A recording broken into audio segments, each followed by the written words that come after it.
very warm welcome to episode 9 and the final episode of my Christmas room box series.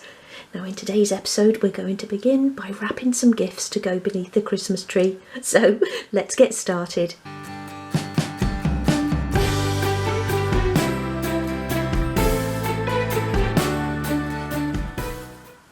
Okay, so what I've done here then is cut myself a selection of wood pieces in different shapes and sizes. So I've just got some sort of ends of larger spindles here and some pieces of dowel. And I'm going to wrap those as I would a sort of normal sized gift. I'm going to use this scrapbook paper as my wrapping paper. This is the 6 by 6 inch scrapbook paper, so therefore the designs are slightly smaller. So you could use any wrapping paper that you have, but you want to look for something with a small pattern on it, otherwise it's going to look out of scale. And there are some really lovely designs in here, 10 designs. I'm going to attach the paper using glue, but then I've got my clear sellotape here which I'm going to use to attach the ribbon, which my wood glue doesn't glue down. So again, I've just got some normal ribbon, but I'll be trimming this lengthways just to make it a little bit thinner. Got this nice sort of green and gold one here as well. I couldn't actually find any red, so I'm going to have to order some of that before Christmas. But we'll start off with the green and gold. So cut yourself a strip of paper, and I think the key when you're wrapping smaller gifts is to get really nice sharp edges. So I like to begin just by folding in the edges like that and sort of crease along all the edges of the piece that you're wrapping. Keep it nice and tight as well. Go over one more time. And then trim that to size, and then apply glue to the paper.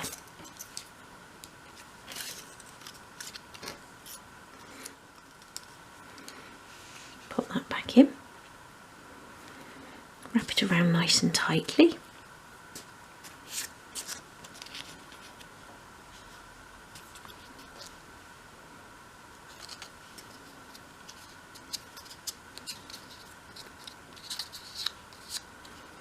And then fold in your ends.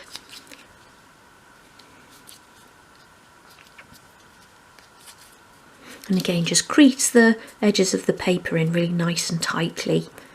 Make some nice sharp points there. And then you can just use a little bit of glue to glue those down.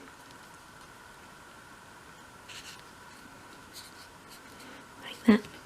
Press it down on your work surface and then do the other end.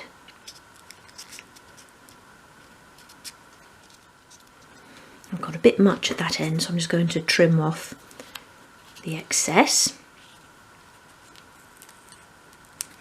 Along there like that.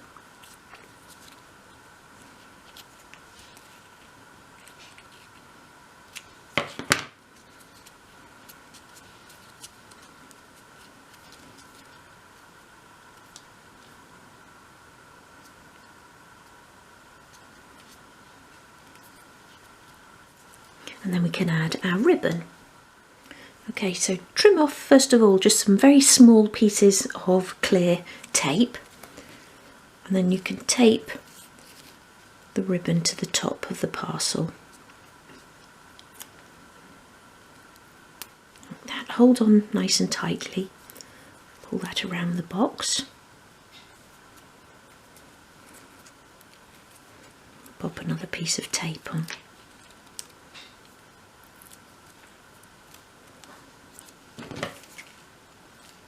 Snip that off and then go around the other way.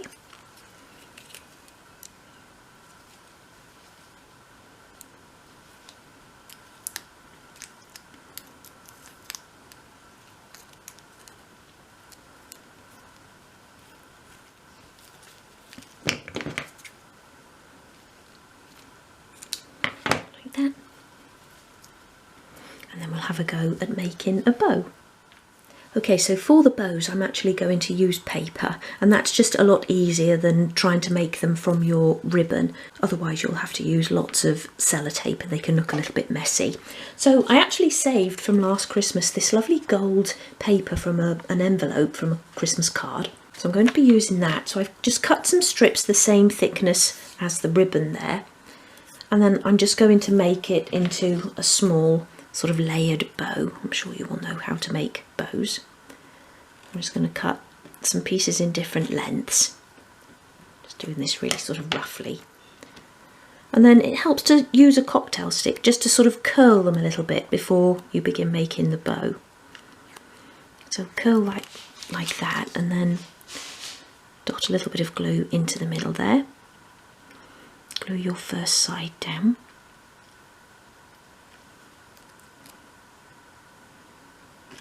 And then curl again.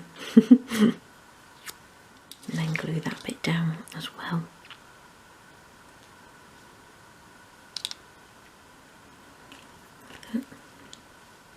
Once you've got it glued, you can sort of reshape it. And a bow will be made up of sort of several of these, and then we'll sort of glue them all together. So make probably, I don't know, 4 or 5 of these sort of little looped pieces. Okay, so I've made 4 sort of little double looped pieces there, and then just a little ring to go in the centre. So I'm going to glue these together now. My largest one there. And this is quite an elaborate bow, they don't all have to be like this. You could just do 1 or 2 of these to make a little bow. Or even just do some little sort of twists of ribbon on top.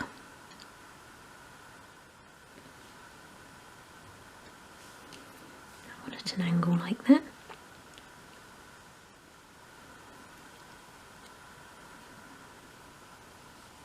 That one goes across there. And I'm just going to put that little ring in the centre to finish it off.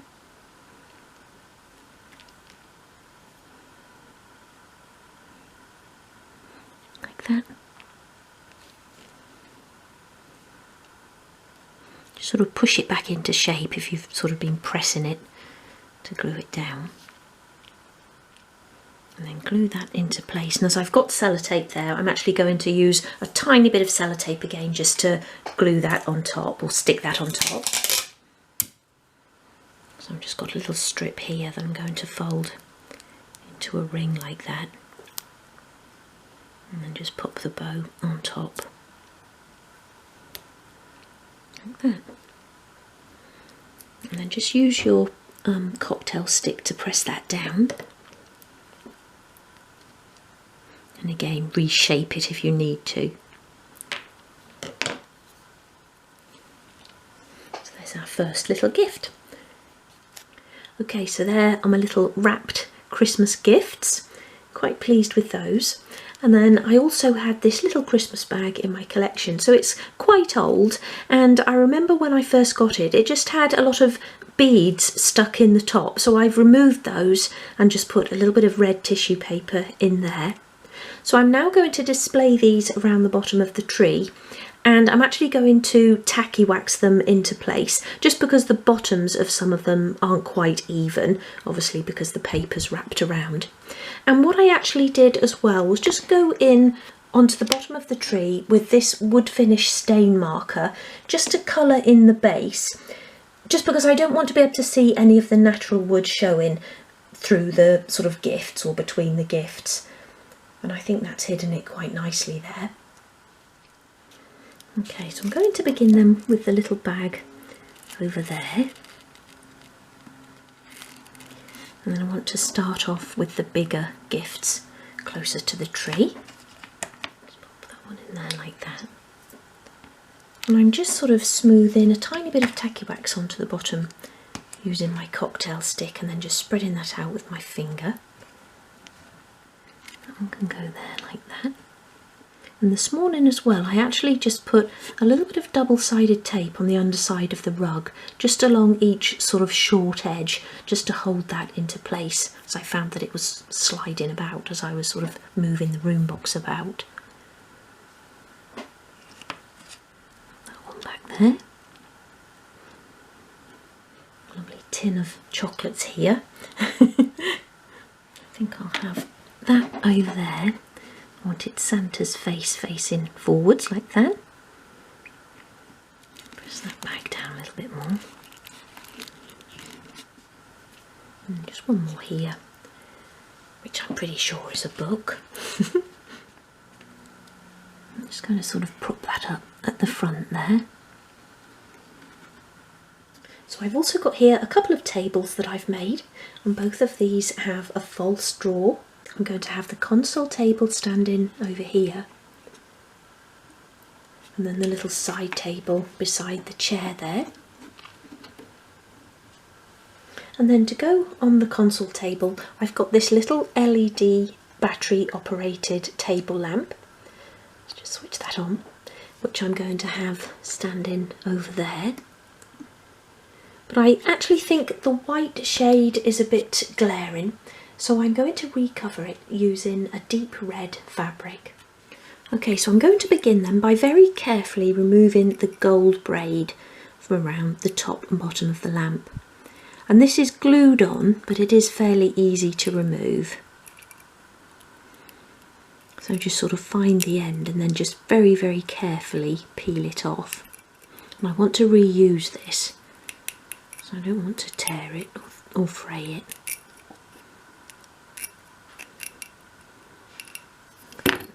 There's the end there, so I'll just pull that apart like that. So pop that to one side. We'll fit that back on later and remove the other piece.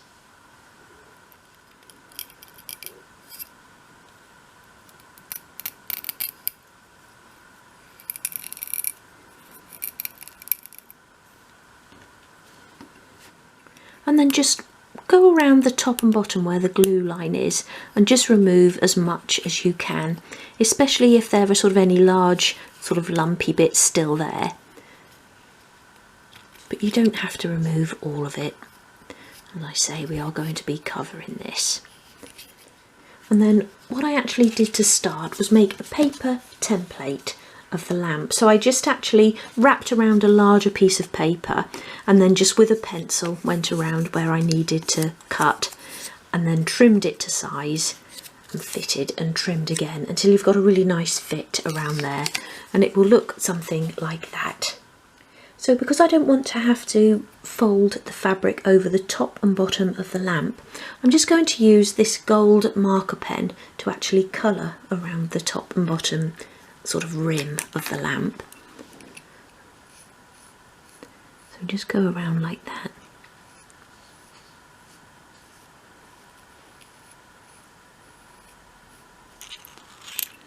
And if you haven't got a gold pen, you could just use a black marker pen, just anything really to take away that white.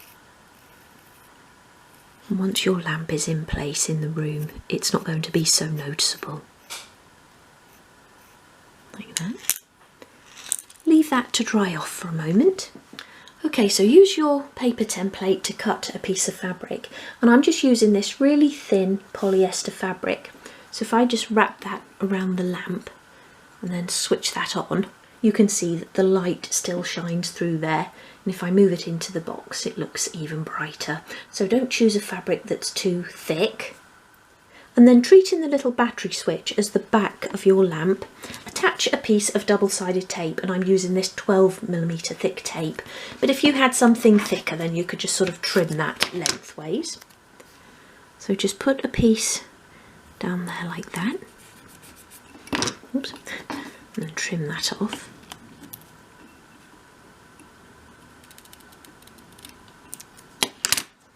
And then remove the backing. Just make sure it's stuck in place there.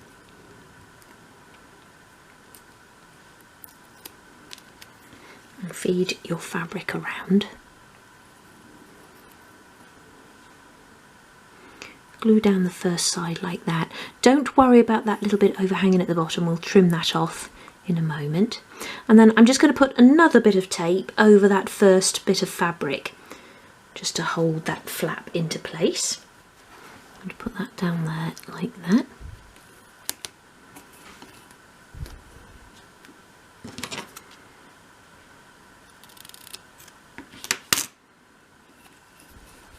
Okay, make sure that's stuck firmly into place and remove the backing. And then pull the fabric round, making sure you're getting a nice edge along the top and bottom.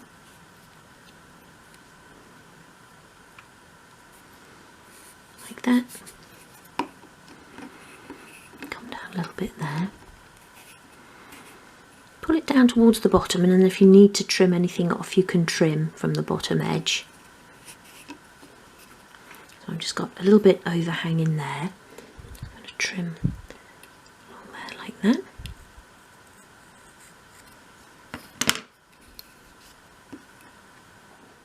So to glue the braid back on, I'm going to be using Gorilla Wood glue. So apply it carefully along the length of the braid. And you don't need a lot. Like so. And then just make a note again of where your back edge is, and then start wrapping it round from the front of the shade.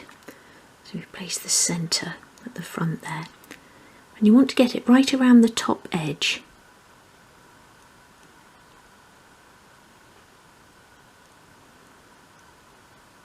Just use your fingers to keep it flush along the top there, and then just press it around, and then press down at the back and just hold on to that for a moment.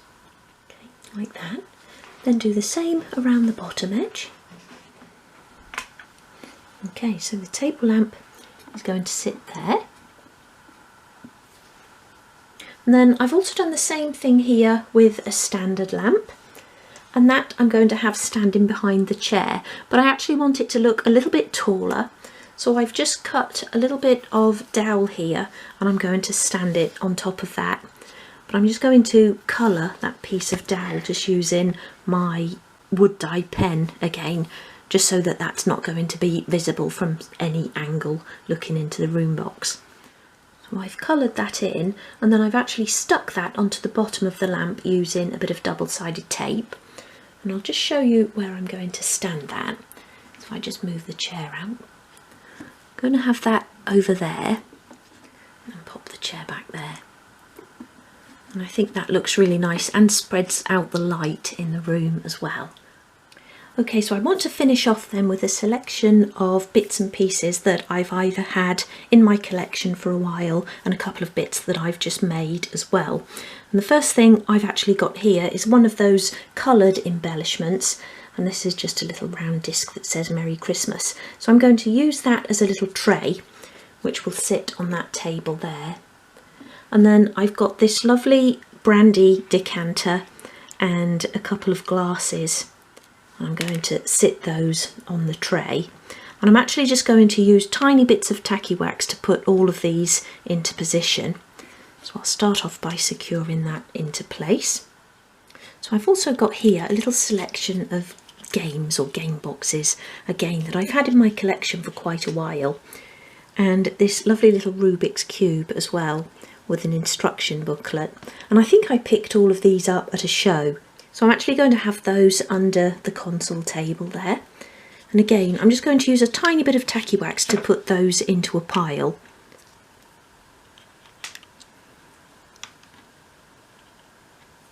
So I've also got here this lovely little Christmas tin, which I'm also going to tuck underneath the console table there. I've already put a bit of tacky wax on the bottom. Just push that into place there. So what I've also done here is print off a couple of Christmas cards, a husband and a wife, and I put a piece of clear tape over each of them before I cut them out, just to give them that nice sheen. And then Matt and I have actually written inside them, and I think that's a nice little personal touch. So I'm going to have those over on the console table as well. And again, I'll just use a little bit of tacky wax to secure those in place. And then what I've also done is print off a copy of this year's Radio Times, and this is a very sort of famous TV guide here in the UK, and every Christmas they have a really nice cover. I'm not sure if that's focusing in there, but that's actually Wallace and Gromit this year, and that will date the room box as well. which I also like to do. So I'll have that over on the little table beside the chair. And then I've also got here a little plate of cookies, and that's actually a little Christmas plate there, so that will go there as well. And to match that, I've got a little mug, so I'll have that on there too. And then I've printed off copies of my favourite Christmas books here. So Letters from Father Christmas by Tolkien, Charles Dickens' A Christmas Carol, and obviously The Night Before Christmas. So I'm going to have those under the little side table as well. So I'll get all of those tacky waxed into place. So the final thing to go inside now is a couple of stockings to hang on the mantelpiece, and I'm just making these really simply from a piece of felt, and then I'm going to just glue a little bit of wadding along the top of each one. And because I've left this room box quite late this year, these are just going to be temporary, as are some of the other bits and pieces inside, and this will certainly be a project that I will add to over the coming years. And for the stockings, I've always wanted to have a go at making some embroidered ones. So as I say, these will just be temporary for this year, and then next year I'll have a go at those. And I'm sure I'll be back to update you on any sort of additions. And if I'd have thought about this, I probably would have started around sort of October or November time, but I did leave it till the last minute, so some things are just going to have to be sort of quick fixes just to make it look nice for this year, and then I can replace them in the years to come. So I'm just gluing a little bit of wadding along the top of each stocking, obviously a lot more there than I need, and then once that's dry I'll trim around and then I can hang those in place. So there are the stockings in place, and I've just used again a little bit of tacky wax to secure those in place. So I'm now going to switch the tree lights back on and the fireplace to get the sort of full effect. I think that looks really cosy. Now I've just got one final thing to do, and that is to fit the outdoor scene to the back of the door. So what I've done here is print off a scene from an image that I found on Google, and I think this is actually a Thomas Kincaid puzzle, so really lovely there, little cottage covered in snow. And then I folded it into a box shape, and this is just printed off on normal printer paper because I wanted it to be see-through so that I can shine a light through from behind. And then I've put masking tape around the outside edge, which I can actually then secure it to the back of the room box with. And this is again something that will be interchangeable, and I'm sure once this has been packed away and brought out again next year that this will need to be replaced. Okay, so I'll stick this into place. Okay, so I just wanted to show you then the backstage area. So that's the little backdrop secured into place with masking tape, and by having that sort of box shape and having that depth, that makes it look more sort of realistic and more 3D from inside the room, and I'll show you that in a moment. And then I've just used masking tape to secure all of the batteries to the back there. Make sure you're not sort of taping obviously over your switches so that you can easily get to those. Okay, so let's have a look inside once more. And there is the completed room box. I'm really pleased with how this has turned out, and this has been something that I've wanted to do for many years. Like I say, I did leave it a little bit too late, but I just saw a few lovely Christmassy bits in a shop and just couldn't resist buying them, and then I just had to do something with them. And this is going to take pride of place in our living room every Christmas now. And as I said earlier, I will be adding bits and changing bits when I've got a little bit more time, but for now, as I say, I'm really pleased with how this has turned out, and I hope you are too. And if you've followed along with this, or you've used any elements of this room box, or you have perhaps already made one in previous years, please do share your photos in my Facebook group, Little Bits and Pieces by You. And I'm sure you're all members by now, but if not, just head over to my Facebook page where you can request to join. So all it leaves for me to do now is to wish you a very, very Merry Christmas and a happy and healthy 2025, and I'll see you again soon. Take care. Bye.